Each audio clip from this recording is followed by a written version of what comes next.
Hello, my name is Damon Friedman, co-founder and president of SOF Missions. As a 20-year veteran within Special Operations, I've gone through many challenges due to my military service and time in combat.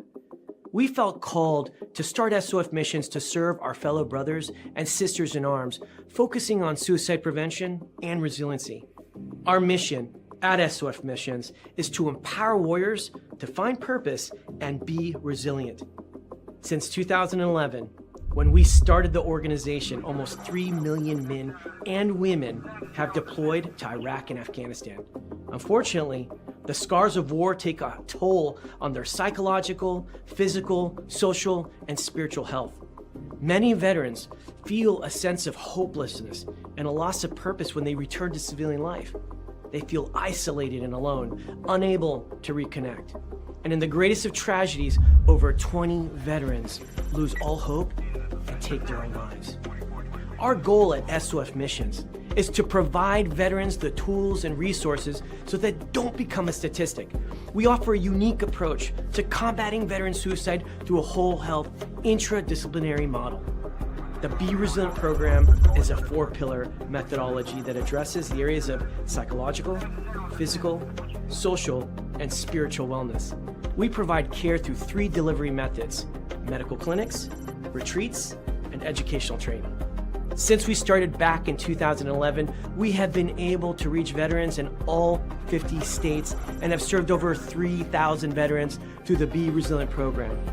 Being resilient is a multifaceted and complex issue. We know that to find a lasting solution, we have to address the whole warrior. Many challenges cannot be solved by providing the treatments and modalities of just one component, but by tackling them all. Now, we've expanded our services to include law enforcement and first responders. Together, we can make a lasting impact in the lives of warriors across the nation. To learn more, visit our website at sofmissions.org. Proceed to your post assignment. All units proceed to your post assignment. All right. Welcome back. Misfit Nation. Misfit Nation. The Misfit Nation show. We are a show founded by a veteran and hosted by 2 veterans and a military spouse. Our mission is to get people to tell their stories to the world. If you're an author, share your tips with the Misfit Nation. If you're a musician or an actor, our audience needs to know how they too can get into the business. Coaches, we love our coaches. Come on and share your tips with the Misfit Nation to help them become better versions of themselves. If you are a corporate leader or an entrepreneur, come on and show how you did it and how hard you have fought for success. If you are a veteran, first responder, or Gold Star family, we would love to have you come on and share your story with the Misfit Nation. We always have time for you. If you're feeling down, alone, or starting to see the darkness, stop. Think about those who are around you. You are not alone. You will be missed. If you feel like your problems will be a burden to those in your inner circle or feel embarrassed, dial 988. If you are a veteran, take option 1. We need you to keep pushing forward. Don't make a permanent solution to a temporary problem. If you are a new listener, welcome to the Misfit Nation show. Be sure to subscribe to our show on your favorite podcast app. Also on our YouTube channel at @the_Misfit Nation. Subscribe and click the bell to keep you up to date on our latest episodes and all of our news. You can also find us on Heroes Media Group and About Face Radio. Now, let's get to the show!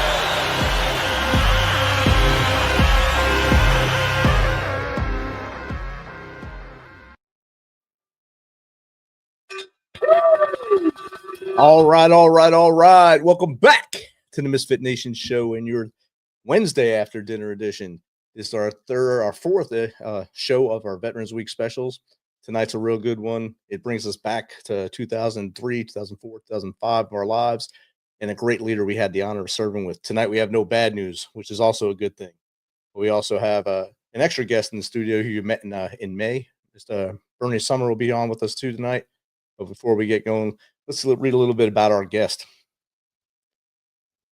Tonight, as we honor Veterans Week, the Misfit Nation welcomes a soldier, scholar, and leader whose story defines courage and commitment. Colonel Buck Connor is a West Point graduate who spent more than 24 years in the United States Army, leading soldiers in Bosnia, commanding in Iraq, and shaping leaders across generations. His military career earned him the Purple Heart, Bronze Star with Valor, and the Legion of Merit. After service, he continued to lead, guiding innovations in defense technology, and mentoring others in leadership and life. This is a story of valor, legacy, and lifetime service. So please join me in welcoming Arthur Buck Connor to the Misfit Nation show, along with Bernie Sumlin. Welcome. Well, thank you very much. It's good to be here. It's great to have you both here tonight. Bernie, you're a return guest, and now you're helping me co-host tonight, so it's awesome. Yeah, I don't know. You better check him out because he was a little late signing in. He was, and we had to get lights turned on. So. Hey, look, I taught him 20 years ago what Connor time was. So I was looking for the gel pens. right. He just can't get right. He just can't get right after all these years. How'd you remember for gel pens? That's that's one of those PTSD things in his head. Yeah, it is. Got to feed the line. Got to feed the line. So here we are. We're 20 years removed from our time in Iraq. I just gave basically an elevator pitch speech about you, Buck. If you don't mind, tell the Misfit Nation a little bit more about you, from as far back as you want to go to how we got to where we are today. Well, I'll be quick. I graduated from West Point, commissioned in armor and cavalry, and I got to choose my first assignment, and I chose the 82nd Airborne Division, which questioned some people, or some people questioned me, said, why do you want to do that? It was M551 Sheridan's. I knew if I didn't do it, I'd never get a chance to go back to the 82nd. And sure enough, in Iraq, who we worked for the first 6 months, 82nd Airborne Division. I commanded a tank company at Fort Riley, Kansas, and I was picked by the Army to go to graduate school. I got my master's in history at Temple University in Philadelphia. And then I taught at West Point, taught history for 2 more years. And I did my Boy Scout school, Command General Staff College at Leavenworth. Ended up commanding a tank battalion at Fort Riley, and then commanding 1st Brigade of the Big Red One, also at Fort Riley. And that took us to Iraq. I did 2 tours in between there. I was a UN military observer in Beirut, believe it or not, in '88. And then, of course, that kind of set me up for what we saw in Iraq. Bosnia was I commanded there, and it was interesting because Bosnia didn't feel like war. It felt like we were, I don't know. It was I don't know. It wasn't like war, though. But it did help me a lot, especially in my staff work, to prepare for Iraq. And, of course, we were sent to Iraq after we'd been there for a year, been around for a year. And that whole time we were red cycling. We can talk about some of that stuff later. It's funny. But suddenly the war didn't go as well as it was. It wasn't just battles. It was a war. And the 1st Brigade deployed, and the rest we're going to talk about. Definitely. I always talk about us being on the bench. We got into the fight, and when are we going to get in, Coach? When are we going to get in, Coach? And Bernie and me. It's actually a good analogy. We were the last heavy brigade the United States Army had in the continental U.S. And then we went to Korea to do that TOCX over there. Oh, yeah. Me and Bernie working in the top there. We had to get the floor for you over there, the soft floor in the motor pool, and hanging out with Sergeant Major Jones. My God, Johnny Jones. He nearly killed us both over there. But we learned a lot. I mean, Sergeant Major Lawrence over there. Lawrence. The Department of the Army was trying to figure out things for us to do. Yeah. The also staff, I don't know if we went out to the NTC for 2 weeks. Wow. We got back from the NTC on the 24th of July. The next morning, a messenger knocked on our door at the headquarters, and it was our deployment orders. Advon would deploy not later than 4 August. Everyone else would close 28 August. That means we had 2 weeks to do it all. Right. But you guys were squared away, especially in the 3-shot, and got us out there and got the whole brigade moving. It was definitely lightning fast. I remember flying out of Topeka. We flooded the base there and got on the C-5, the Advon, out to Iraq. It was straight into Baghdad, and then drive to Ramadi with doors off the Humvees going. MPs driving with us, acting like, oh, there's nothing going on in this country. Nothing's happening here. We don't know why everyone's here. As soon as we get on to Ramadi, we learned why we're there. And it was 100 miles an hour. Actually, there wasn't much I could do. I had to put you guys out in 7 or 8 different serials, and there was always one knucklehead that took pot shots at you. Oh, yeah. I think Bernie was in the one, he hit the first IED for the brigade, actually. I think it was deployment to the camp. Yeah. He got his Purple Heart. Yeah, so that was about it. Then we're working for the 82nd, and they're tired. They'd been there already for a long time. So we had a few clashes, but we finally got them working with us. And we kind of maintained the status quo. And then once the 82nd moved down in March and February of 04, that's when 1st Marine Division came in. So think about this. You had a Marine Battalion, 2-4, working for an Army Brigade, which in turn was working for 1st Marine Division. Doesn't get any more joint than that. Was that the first time that ever happened? I don't know if it was the first time. I didn't get a chance to do the research I wanted to.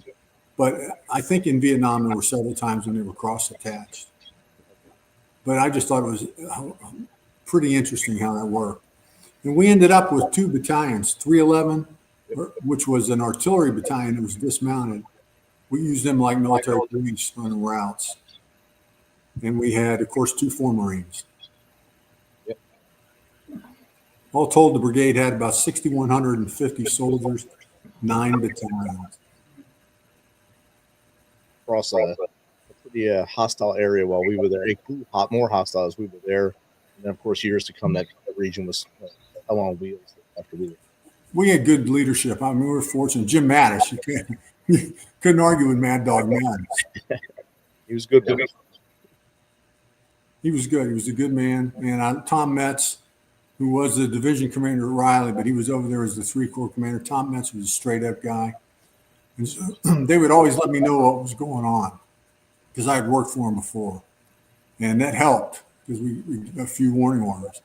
But it really got intense once the Marines started coming in March, as you guys know. We started running multiple operations, and it was really tough, dude. I remember when the first ones came in and they thought they could go out and just in the hearts and minds and kind of do things a little differently. And until they got punched in the face the first time, and that changed everything. Sergeant Major Booker, Colonel Kennedy, everything kind of the switch flipped. They realized that this is real. This is a fight. Yeah, exactly. And those poor guys, they were stuck on Guam, I think. They were the last battalion in the Pacific. Right. So we shared that. I think they were on a float, or on a Pacific float too. Yeah. So all of us thought we were on a bench. I guess the island of misfit toys, both the Big Red One and 2-4, we wound up being together and in a huge fight, a historic battles, especially April 6th to 11th there. April 6th, 7th, 8th, and 9th, man. Rough I think that those battles serve as what future combat's going to look like, and does look like. You have to be prepared to do some fighting in open terrain, aka with tanks, etc. But you also have to be able to clear 3- and 4-story apartment buildings with maybe 500 apartments in them without getting everybody killed. Tough duty. A lot of us, we were not trained for that, as you guys know. We had trained for the desert, the NTC, though, with tanks and Brads going 30 miles an hour, not going 3 miles an hour, running into drainage ditches. Man, I was tall, man. I knew I was in trouble. I made sure I got my head down into that. Yeah.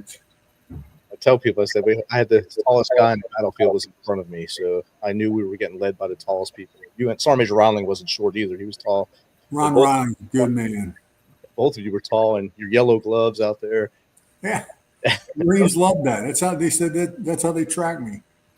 I read that in the book. I just started laughing. I saw they tracked them that way. All right. It was awesome.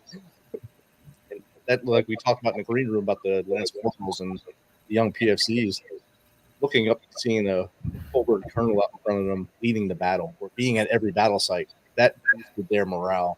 And you guys, especially in the police shop, I would walk in and vent, and so you got the chance to listen to me. And I believed, and maybe we can talk about this, but there was a cultural change in leadership in the Army. Vietnam, you had on any particular post, you'd have a brigade or a battalion or a division, but they would be mainly draftees in the lower ranks. And so the culture was different. These guys didn't live outside the gates. They didn't have housing on post. They, in fact, were just there to get training and deploy. Think about our brigade. We lived at Fort Riley. Your kids were my kids, were our neighbors, and we knew each other. So when we took casualties, it was especially tough. We knew them. You mentioned John Tipton a little bit ago. When John Tipton was killed, that really hit me hard. He was a good man. But the one that really broke my heart was the engineers. They worked so hard and, for very little recognition, but they deserved a lot more. Definitely. We lost Captain August, Sergeant Moodhart, First Sergeant Hoffman, and Sergeant Linder was in one truck. And I think we actually seen them earlier that day on Hapadilla. They went one way, we went a different, and that happened. It was Matt August especially. He was only 26 years old, and he, I was reticent. He was one of the younger captains in that battalion, but he was good. So I said, "You got it, go. I'm not going to hold him back." And it just broke. It lingers with me today. Him, and I went to West Point and visited his grave and sent it back to Dave Brinkley. The engineers. Can I talk about the engineers a little bit more? Yes. There's something else about first engineers. They came up. Dave Brinkley led them, and they came up with a couple of great ideas to really screw with the Iraqi fighters. One was he said to get $2.50 worth of material, you create something that looks like a closed circuit camera. I remember that. We'll put them on poles, and we'll have snipers that overwatch them. And at night, when those Hajis would climb up the pole, snipers could kill them. And they're going after a $2.50 light, essentially. Yep. They did this several things in many other ways. They contributed, and that was one of the best because they were not afraid to get out there and try something different. I remember that. I remember the prototype being brought into the top. And looked at it, if this works, it's amazing. Didn't we use NVG caps for the camera? Yep. Yeah. I mean, one guy had a Coke bottle. Yep. And it really, he painted it. It looked really good. So that guy gets a 3-day pass, man. Down Route Michigan. Yeah, down around Michigan. Stop in the fish hook and have lunch. Up in the Fallujah clover leaves there. But something else that Dave Brinkley, first engineer commander, and Mike Cabry, the Field Arts 15 FA commander, is they came up with the concept of the Lioness Teams. Yes. The Lioness Teams, that was simply a brilliant idea. Every time we had a firefight, as you guys know, the women and children would run helter-skelter everywhere.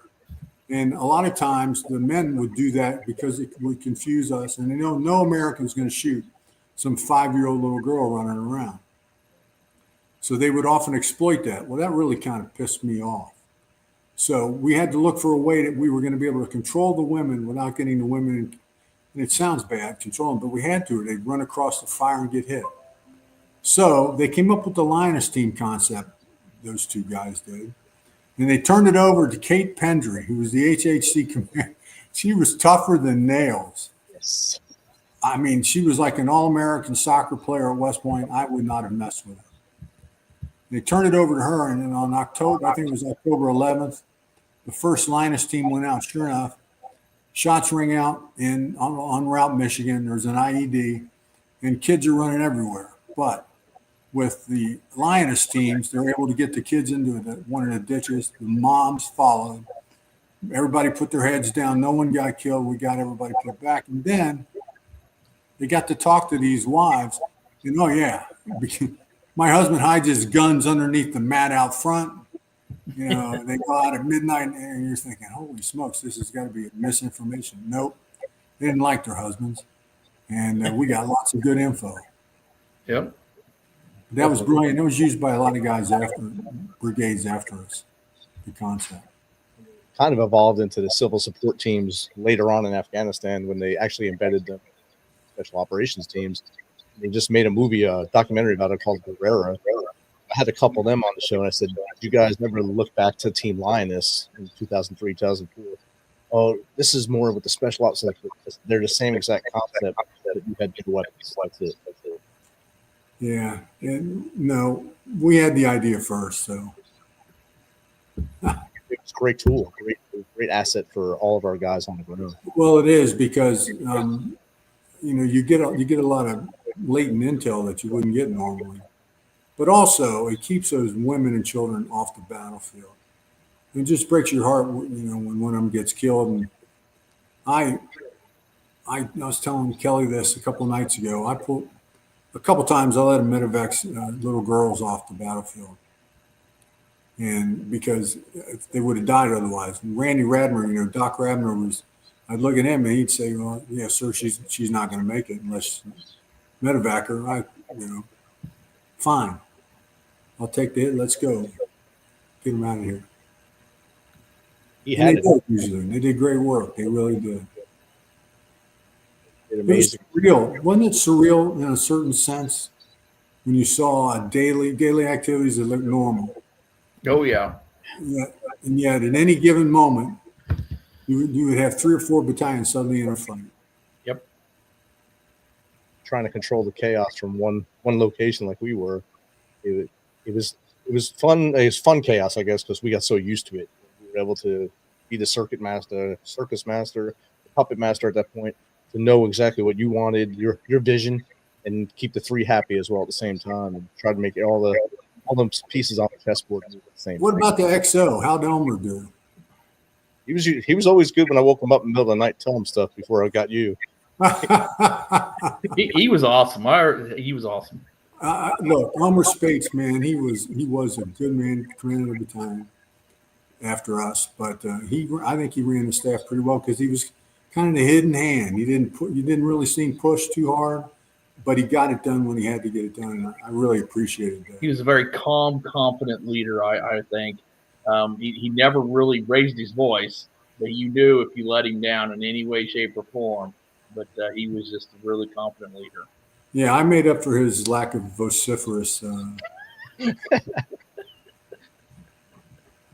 Yeah, I remember leadership style.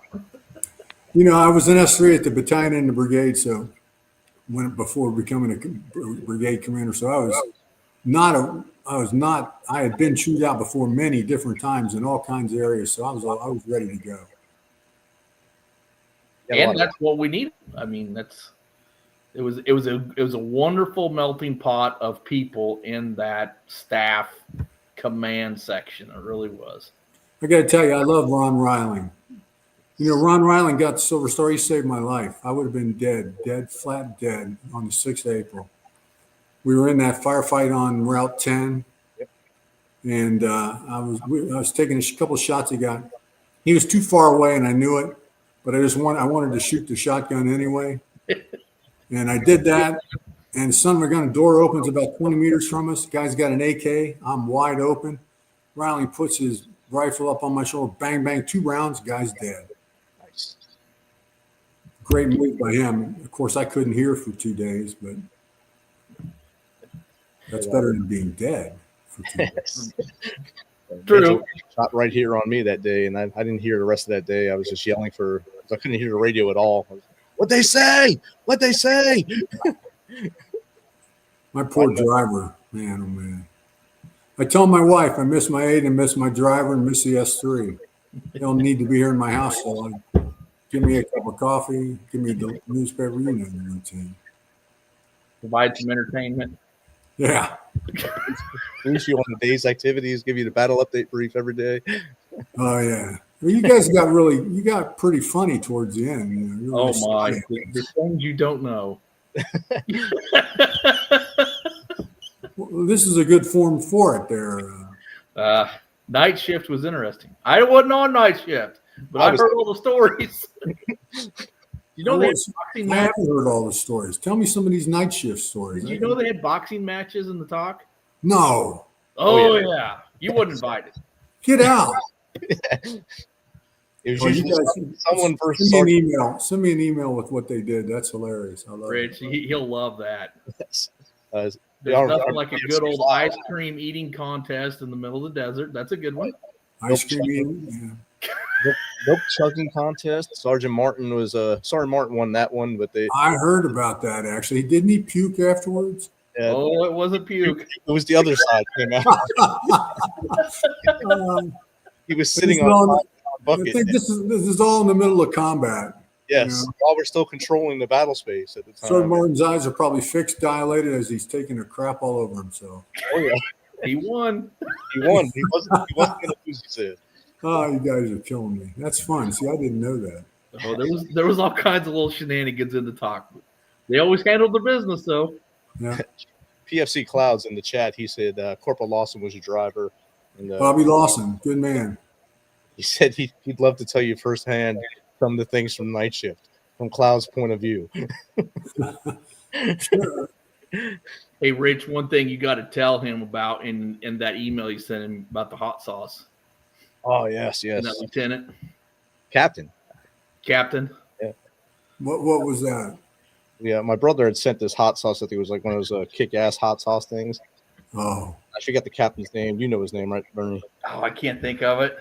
But What is he worked in the talk? yes, He was one of your L&Os at the division, wasn't he? Oh, I think yeah. so. Yeah, he was. Yeah, he got put out. He got sent away. He's like, I can eat anything that's hot. I said, okay. And he took the hot sauce and just poured it all over his burger like it was ketchup. Oh. He took a bite and he turned bright red, started sweating. His whole body was sweating. And he just took like a bunch of pudding, those little puddings we would get. He just shoved it in his mouth. He had to No. put it all out. We were all just laughing at him. Oh my God, that's funny. And David Cloud said the hot sauce was 357 sauce and Captain Daly. Daily. I pass. Yeah, we laughed. He just covered that. He just covered his food with that hot sauce, and I was like, "All right, there, guy, knock yourself out." I put like one little pin drop on mine, so I knew it would be bad. This is great. Man. Bad idea.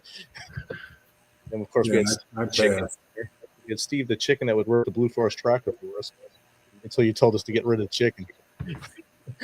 Get the chicken out of my top. Steve the Chicken on chicken. the top. Steve the chicken. Yep.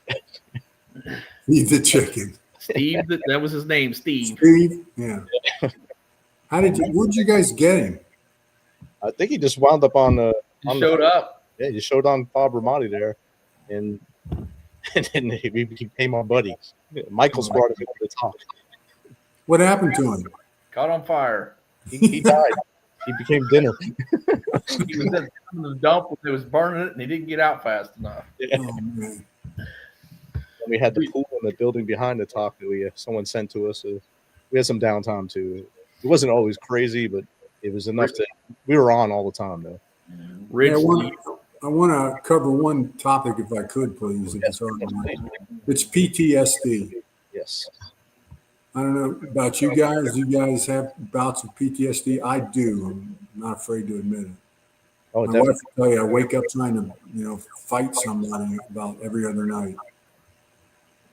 Yeah. But it's real. Tell your boys that tell the guys that if they need to, they just get a hold of VA. They're good at dealing with it, and they can help you through the tough spots. I mean, I have certain things like John Tipton. We talked about Matt August that are triggers for me for the PTSD, and it's never going to go away. It can be softened. You have to learn to live with it, and you can't be ashamed of it. And just go see the VA; you'll be fine. Absolutely. Be afraid to ask for help. That's the biggest thing. That's the biggest step for most of our brothers and sisters. They're afraid to say something's wrong.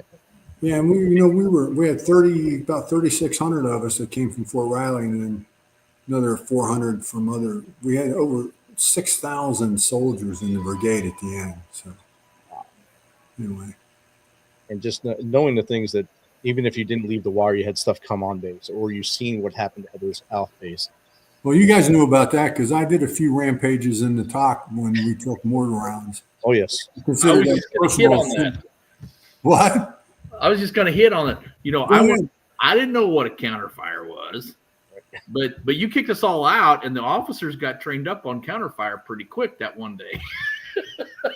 Yeah, I said, your captains, your majors, and your lieutenant colonels, you're not leaving this place until we have a 3-minute counter battery fire. 3 minutes. And I said, you should be able to do it better than that because this is what you've done your whole lives. Took 2 days. It was Saturday, Sunday, I think. I think it was, yes. And Sunday, you guys all repopulated the TOC. They were very tired colonels and majors. But we had the best damn counterfire in the theater. Boy, we did. We could smoke them on counterfire. And like I say, I didn't even know what it was. Everyone's like, counterfire, is that area clear? I was like, I don't know what you're talking about. You know, we got trained up. We were averaging about 1:40 seconds. Haji drop a mortar round, and he dropped 4 or 5 in a row. By the time he dropped his 5th mortar round, our first 155 round was hitting him right in the ass. Yeah. Yep. And it was a testament to how hard your guys worked and your officers. Well, it goes back to the leadership, and it was just an awesome melting pot of different MOSs. And hey, I don't know this, but you know this, and we covered for each other and trained each other up on different aspects of what we had to do, and it worked well. Yeah, you guys did. You really did. Raven Illinois used to sit next to us in the night shift. He was awesome. Air Force guys were always on, even though that they were our calendar because every 4 months they would switch out. So we knew by the third ones we were almost close to going home. So once we got used to them and they'd leave, those guys were always trained up. Every one of them were, and our artillery dudes. You couldn't fight what we had in there. Right? I became a believer in JDAMs. Yes. Well, they are nice. That'll get your attention. Oh, yes, they will. It sets precedence on the battlefield, yes. You're taking sniper fire and you're there for an hour or so, it's worth a 155 or a 2,000 pound JDAM. Yes. I think one time we had to drop 2, missed on the first round, just off to the right of the building. That's right. If I had to fire a second one. Yeah. I remember that. Speaking of counterfires, what was the huggy guy? Sergeant First Class. I don't know what you're talking about. Middleton. Yeah. Middleton from FA. Yeah. You remember the field artillery guy who gave everybody hugs? Yeah. Oh yeah. He was killed in a car crash about a year ago. No kidding. Yeah. Great guy. He was a contractor on Fort Riley. You guys had the 1-5 FA team was really good. Mike Caber is a good man. They were. Gave us some of his best FOs to come sit up in the talk with us, and really they were awesome. Every one of them, I think, even from their lowest ranking dude up, were all awesome what they did. And took them out on attack. They were great. And then when we got the Anglico dudes to come with us, they just fit right in. The Anglico guys. Yeah, the Anglico guys. We fought a pitched battle to get our own, and we finally did. It was definitely the hardest, toughest, yet greatest assignment duty I've ever had. I mean, something that I just couldn't be prouder of that year I did, and to be a part of that team. That was an awesome year. Hey man, be proud of the big red one. Year, but it was a good year. Yeah, be proud of wearing the big red one. I don't hesitate to tell everybody. Oh my! Yes. Talking about the first engineers right in front of me in my studio is my plaque. First engineers when I was in decomp room. That's right in front of me there, and then my hallway is the big red one flag. It all leads right to my studio, so it's amazing. I kind of bleed Brigade 1. I really do. I love it. It was a good time. Got a question from Jake Holland. He's one of my Tuesday crew guys. He wants to know what time frame you were in Bosnia. He was with Freddie first in '96. Yeah, I commanded 112 Cav in Bosnia. And let's see, when were we there? Where did I go from where? From Hood. Yeah, that's right. I was at Hood when we went to Bosnia. So when was it? 97? Does that make sense? Yeah, I think that does. Anyway, it was S4 1 point or 1 alpha was my battalion. That was interesting too because we had prepped for war, and really what it was babysitting to a large extent. Getting the police chief to tell the mayor of Birchgo, stay off the streets after midnight or whatever it was. It truly was teaching them how to get along to a large extent. Yeah. Got another question from the audience just came in. This is from Jake said Roger. I don't know if he was with you or not, but Roger said means. This one's from Amber GI 54, American GI 54, I guess it is. Colonel Connor, after decades of leadership in combat and command, what does leadership mean to you today? Yeah, it's funny because I used it as when I transitioned to civilian life. My philosophy on leadership, I called it leadership by walking around. I hope one of you guys heard that. I truly believe that as a leader, you have to share the hardships of your troopers, your people. You have to have a clear vision and articulate to every person, from private all the way up to whoever your leaders are. They have to articulate that. But leadership by walking around. Some people looked at me askance when I led my PSD into a couple of big ass firefights. But we did really well. That's because I shared the hardships of my troopers. Wouldn't ask them to do anything I wouldn't do myself. And I found out how they were doing by simply walking around. You want to know how your company's doing or how your battalion or outfit's doing? Get up off your butt, go walk around for 30 minutes, talk to people. Say, how's it going? Find the lowest ranking or lowest paid guy. Say, what's up with you? What are you doing? And you're going to be surprised what you'd find out. And it would all lead to a better outfit. Yeah, that translates right into the civilian world, too. If you walk around your corporate or if you're in the factory, if you actually get down there with them, you can feel what the heartbeat is. You know where the problem is, where you're stuck at, and maybe you can show them how to get out of that stuck situation, or show them that you know how to do it, and they can trust you more when you do. I found that working with software engineers, though, sometimes that didn't help. You had to carry a bat and beat them to get what you needed. And time meant nothing to them. It's quarter of midnight. Oh, I'll be done soon.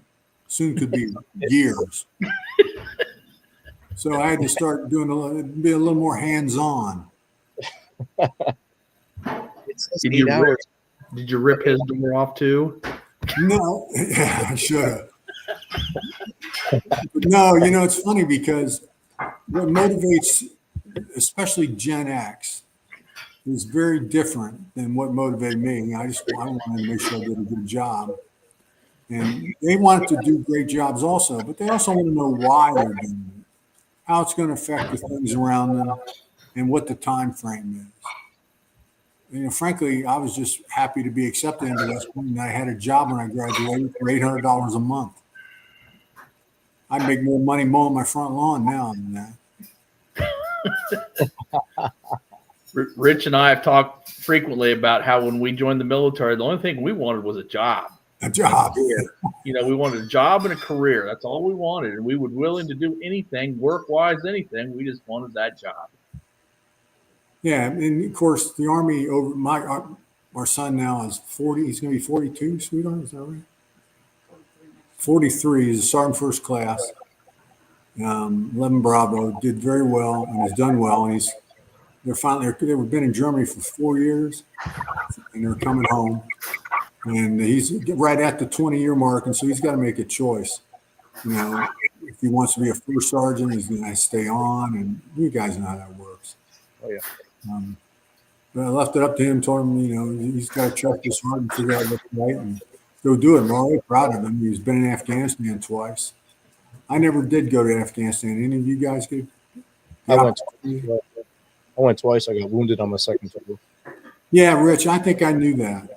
Yeah, I remember talking to somebody. It might have been Riley was telling me that. Maybe, yeah. I went with 101st the first time. As soon as I came back I was stationed in Korea, got back here before Campbell.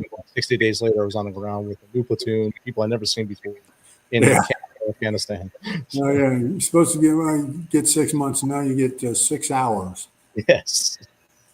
They told me I couldn't go to Germany from Korea because I would deploy and my family wouldn't know anybody. But I got to Fort Campbell, and it was the same thing. My family didn't know anybody, but I was gone anyway. Yeah, it's interesting. We talk about, again, a culture. Right. In Vietnam, a guy would come from Sacramento and join his unit someplace, not know anybody. And then when he was done and got out of the Army and went back home, whatever, again, there are no posts. He's not living on post. He doesn't have a wife and kids on post that know what's going on. That was the case for us. When we took a casualty, it went back to Fort Riley, Kansas, not Dubuque, Iowa. And that's why it was so hard on families and soldiers, the guys. Nothing's worse than being left behind, right? We thought it was going to happen to us. And God willing, the creek didn't rise, and we got our deployment orders.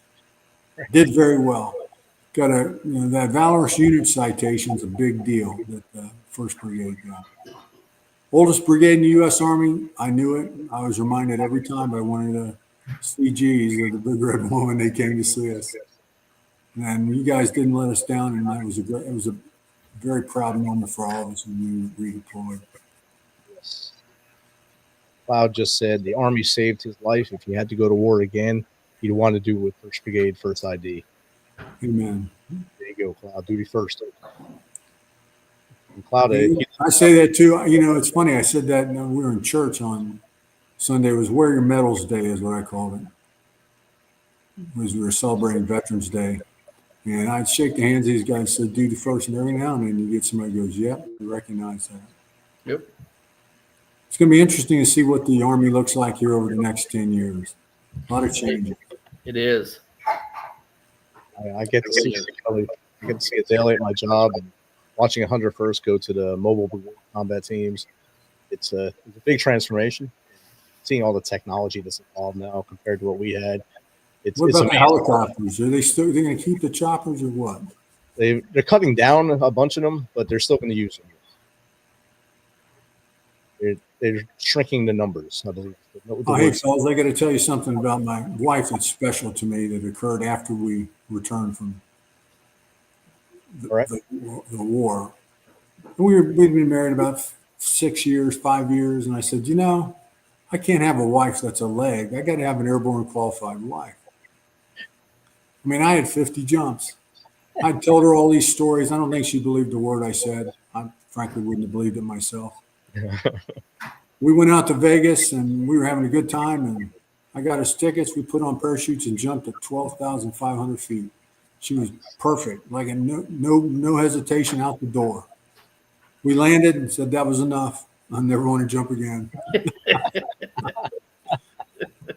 She got her wings. Oh, yeah, she's got her wings. It was great. It's awesome. Got another question from the audience. This is from Hungry Man Tater. How did your experience in Bosnia and Iraq shape your perspective on modern warfare and soldier resilience? Thank you, Hungry Tater. Yeah, well, modern warfare is exactly what we did 20 years ago in Iraq. The combination of tanks, we had tanks and Bradleys, but we weren't doing running gun battles at 50 miles an hour. The tanks were very carefully supporting each of the soldiers. And if this didn't show you that every man jack of us had to be an 11 Bravo, you were wrong. Everybody's an infantryman. That includes the women. There's no difference. That's the way it should be taught. That's the way it's going to be, and it's going to be ruthless. It definitely will be. I've seen the integration of the infantry women, and I've seen some of them that are just way better at what they do, and they are vicious on the battlefield. Well, and Captain Kate Pendry, I think, proved it with the Lioness Teams. Oh, yes. She went out there into the heart of combat many times, and she did very well. I was proud of her. That whole team was amazing. I tried to catch up with them to get them on the show, but it's hard to link in with them right now. I will get them. I might be. If I can, I'll try to help you out. Get a hold of Brinkley and see what I can help you on. Awesome, thank you. Or even get him on here. That'd be awesome. Oh yeah, good. He'd be a good guy to talk to. That battalion did so many different things. Yes. All bright guys too. We got another question coming in from Dan. I think I can read it bigger. How did you balance the intellectual side of strategy with the emotional burden of command? Command is going to take a big chunk out of you at any level. squad, platoon, company, division. It's going to take it out of you. So you know that's going to occur. But emotionally, you have to be careful you don't get wedded to a plan that's not good. I mean, if Master Sergeant Suma came up to me and said, "Hey, sir, this ain't going to work. And this is why I can't get class 4 there or whatever it is." Then you've got to learn how to listen. And my wife will tell you all the time, sometimes I just got to shut my damn mouth. And as you guys know, it's the same thing in the talk. Sometimes you just have to listen. What's the guy trying to tell you? And then you got to learn to make that work and speak a common language. It's easier. It's a lot harder to do than it sounds. Definitely. And you have to build camaraderie, fellas. And, that's something that you guys know all about. We know all about it. I mean, we were going to put our lives on the line for each other. That's why I get so emotional. I'm almost afraid to say it, like with the guys that were killed that you knew. We had 63 killed in action. And, you knew the faces. Well, I remember getting out of my Humvee and running over to where Jim Hoffman, First Sergeant Jim Hoffman, Matt August, and Sergeant Travis Mutart were. The Humvee was mangled, and I picked up Hoffman one side to get him on the medevac chopper, and they were dead. And that just hit me like a sledgehammer. I became a little vicious after that, as you guys may remember. We were working really hard to break up those Hezbollah gangs and to keep the Iraqis from bringing in IEDs. Sure enough, they got me twice.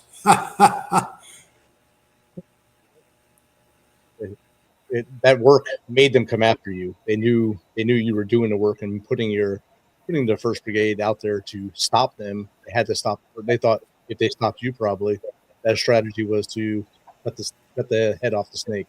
Well, I think it was the S3 told me, the S2 Kyle Teamy, they picked up that I had a bounty on my head, and so did the division commander. I said, "Oh, Matt, this is great. What a great story. How much did Matt have?" I said, "Oh, they were willing to pay $100,000. Great. How much did I have? 10,000. 10,000 wouldn't even buy you a new Kia. I mean, come on, man. I'm worth more than that." And that Teamy looked at me and said, "Sir, I don't think so." Should have had us make up signs. To them, that was a lot of money, though. Jim Mattis was bulletproof, fellas. I mean, several firefights, he was there. I'd go see him afterwards. He's crisply starched, boots are polished. Guys around him, they got bullet holes in them. Their uniforms are on fire. And he's not been touched. He was a great combat leader. He really was. Definitely was an amazing leader. I ran into him. He was going through his confirmation hearings up on the hill. I was going through security, and he was getting shuttled through there. I yelled to him, and he looked back, and he said, "Hey, Devil X-ray." Devil X-ray. Really? Yeah, people, when I tell them I used to brief General Mathis at the battle desk, they're like, "You did what?" They just, country boy here used to talk to General Mathis quite often. Yeah, that's good. So, again, that's something you never get a chance to do in the civilian world. No, right. No. Unless you were some crazy fan of somebody run out of the stands and get cut down by them. A security guard. Don't ignore him. He's now. It's his PTSD. PTSD. He's a fanboy. Well, again, like I said, I just don't want to wake up, fighting my wife in bed. That can be a bad thing, and so yeah. I think I've been able to handle it pretty well. But I know guys that have trouble with it, so like I said, please don't hesitate to talk to the VA. They're really good people there. Good. Don't like the first doctor you see at the VA. Ask to see another one. They will let you see another one. Not every doctor is perfect for everybody. It's like getting your hair cut. That's right. That treats you right and you're comfortable. Go to the person that you're comfortable with. You'll And find especially out. our brigade, we saw such heavy combat at times that it wouldn't be normal if you didn't have some. Right. So we talk about that on the show a lot. PTSD and not giving into the darkness, not leaving us because So as you guys know, I always carried my 3x5 cards. I had some things I wanted to cover. Let me make sure.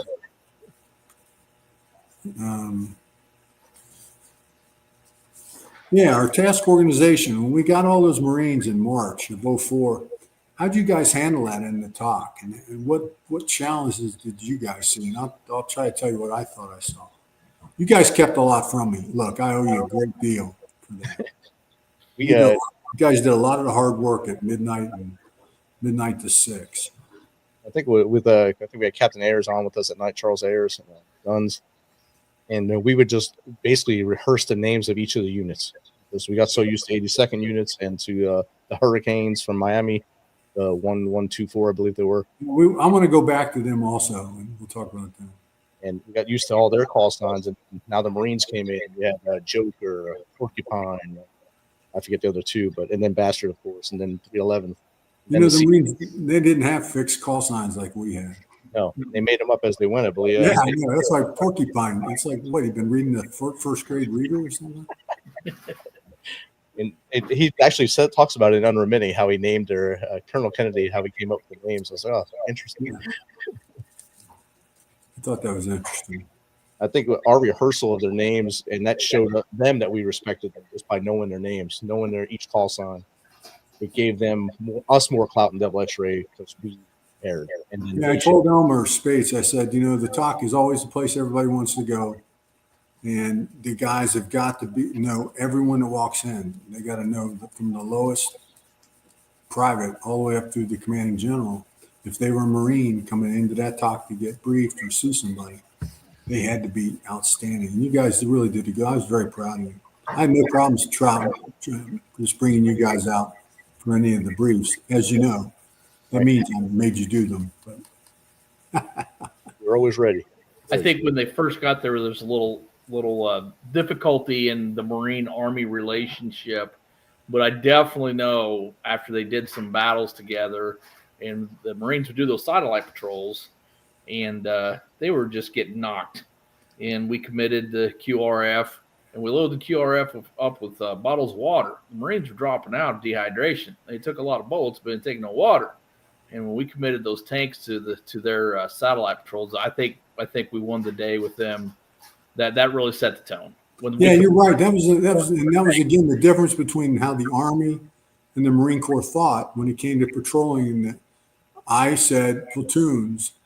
The Marines would put 5 or 6 guys. Yep. They would knock on doors, say, "Hey, we're your local Marines." I said, "No, stop that. We're here to get. There are 2 or 3 or 4 different enemy factions. We have to root out. Be nice, be polite, but we're not, the hostess team."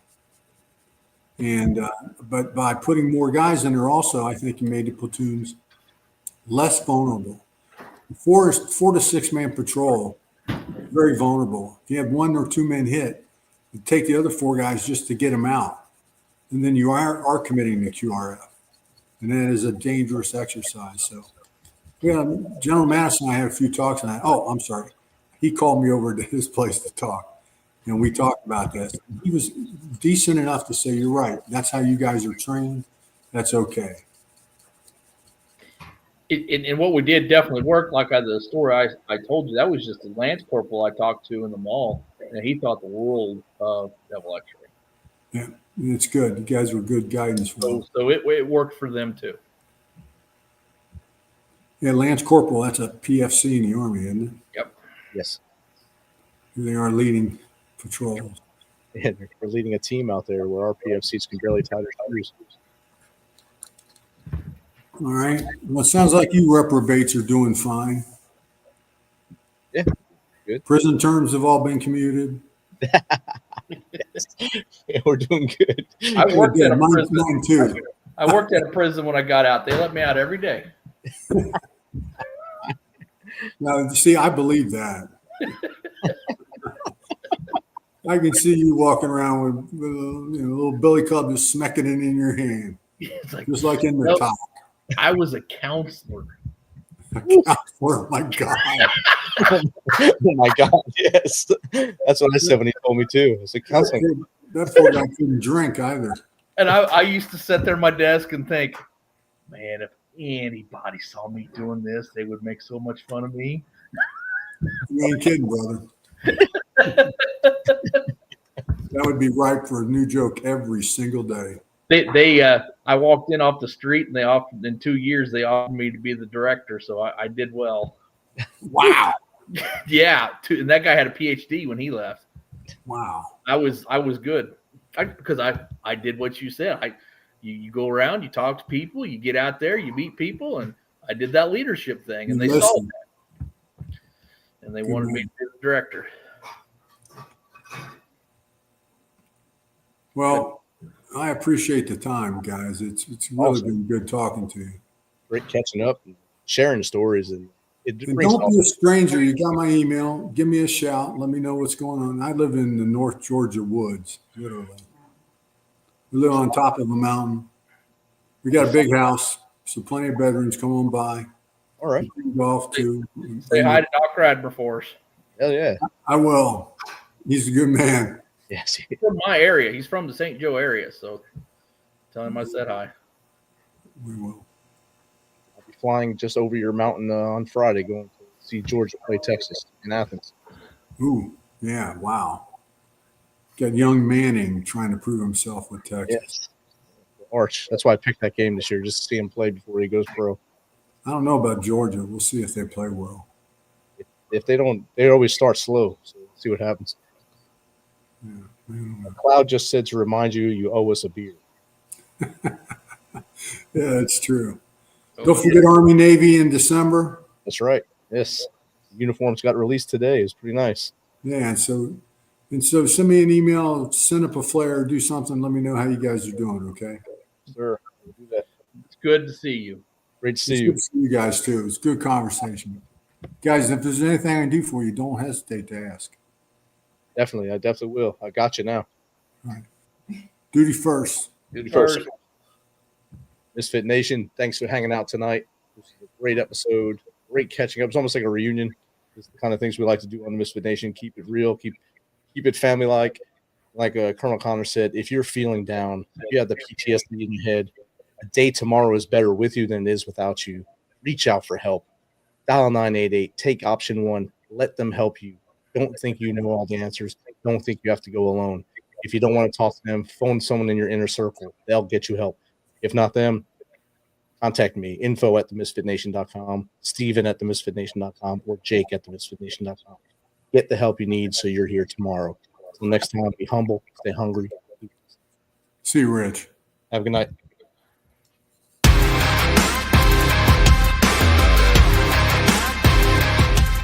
Thanks for checking us out and being a part of the Misfit Nation show. Don't forget to visit our website at themisfitnation.com. That's themisfitnation.com. Check out all our past episodes and get some of the great Misfit Nation gear for you and your family. As always, be humble, stay hungry, and keep hustling because we are